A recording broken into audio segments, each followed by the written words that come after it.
For decades, people with spinal cord injuries were told some version of the same devastating sentence: this is as good as it gets. But today, neuroscience, spinal stimulation, technology, and rehabilitation are challenging what we once believed was impossible. Recovery is not only being discussed as something fixed or final, it's becoming a more dynamic conversation shaped by neuroplasticity, innovation, and human resilience. Welcome back to Vital Signs. I'm Jen Gode, and we are going to shift gears and talk about one of the most exciting frontiers in medicine, the nervous system. For anyone living with spinal cord injury or any family walking through that journey, recovery is not about just the clinical side of it. It's personal, it's mobility, independence, dignity, quality of life, identity, and hope. Joining me to talk about this topic is Dr. STEVEN KIRSHBLUM. He's the co-director of the Center for Spinal Stimulation. He's one of the country's leading experts in spinal cord injury rehabilitation and neuromodulation. His work's helping to redefine what recovery, mobility, function, and quality of life can look like even after a spinal injury. Dr. KIRSHBLUM, welcome to Vital Signs. Thank you so much for having me. It's a pleasure to join you. I'm really excited about this. This is a topic dear to my heart. I was in sports medicine for 20 years, and for years, people believed spinal cord injuries were largely permanent, and it was almost like a living death sentence, if you will. What are we understanding now that is changing that conversation? So I think that the concept that you had was pretty much the concept that I had. When I entered the field, I'm embarrassed to say when it was, but I came to Kessler in 1990. And when I started doing spinal cord injury, people were asking me, why are you going into that field? It's a field of doom and gloom. There's no hope. And I think that things have really shifted dramatically. 36 years seems like a long time, and it is. But I do think that so much has changed. So much of what I taught the trainees back in the 1990s was wrong. Not because of, we were teaching things that we didn't know, but, knowledge advances. And certainly knowledge advances at such a rapid pace these days that I'm thrilled that the answers that we give today are very much different from what we gave years before. And so where there was that doom and gloom sense, there's now a great sense of optimism. And you mentioned the word hope there. I think that's something that no one ever lost before, but I think now we can really speak with much greater optimism that this hope could hopefully come to a reality in the near future. So to answer your question, what happened? Yeah, go ahead. Yeah, that's where I was going with it. I didn't mean to interrupt you. I in the last 5 to 10 years, it seems that things have just completely shifted. And so I'm really curious how the philosophy of spinal cord rehabilitation has changed maybe over the last 5 to 10 years. Like, what changed? How did it change? And what's different? So I think really the crux of what's changed is that the potential for recovery after a spinal cord injury is now present, meaning that what we thought years ago, if you had a spinal cord injury, you would get some recovery. If you had a very severe spinal cord injury, that was it. That was all you were going to get. A few months, maybe some extra recovery. 1 year, what you got, that was it. You plateaued, nothing more. But what we recognize now is that the spinal cord injury, just because it's damaged, bruised, and it's not functioning like it could, doesn't mean that it doesn't have the capability. I don't want to say necessary to regenerate on its own, but there's still some connections. And it's that ability to get the connections to really speak to each other, to understand from above and below the level of the injury, to get the spinal cord to work the way it's supposed to, has opened up so much opportunity. And I think it's really come from a lot of the work, whether it comes from, you mentioned the great word, spinal stimulation is certainly a very hot area that has taught us so much. And these neuroregenerative capabilities, we have found that are not only available in the animal model, right? Years ago, they found that in the rodent model it worked. But let's face it, people aren't rodents. They're people, and our central nervous systems are different.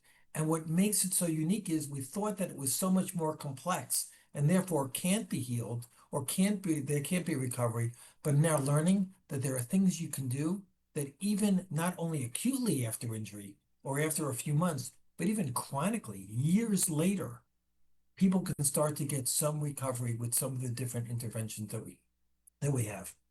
That's really exciting. So let's dive deeper. I really want to dive into spinal stimulation. So simplify it for all of our viewers. What exactly is spinal stimulation and how does that work? I think before we get to exactly how it works, we have to understand a little bit about what a spinal cord injury is. And I'll try to make this really quick. The brain is really critical.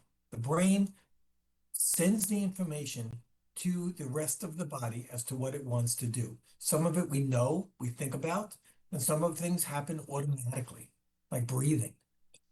Right? We don't think about taking a breath, it just happens. But what after a spinal cord injury, there's a disruption in that connection between what the brain wants us to do voluntarily or involuntarily and the connections with the organs, right? The organs in our body, our limbs, our muscles that allow us to walk and do different activities. Now, what's also important is that there's more than just information coming down from the brain to the periphery. There's also the information that comes from the environment up back to the brain.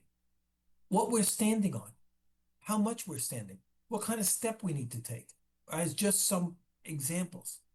And this information then goes back up through the spinal cord to the brain. But here is what I think is the crux of the greater knowledge we have today from the past. The spinal cord is much more than just a passive wire relay system that has the wires or the roads going back and forth of the information. The spinal cord has its own inherent capability to take the information coming back from the brain on the one hand and up from the periphery and allows it to modulate things, to really control things at a finer way. So now let's get to spinal stimulation. Initially, spinal stimulation was thought to just amplify the messages. You stimulate the spinal cord and whatever information was coming would then be amplified. But now we know that it's much more than that.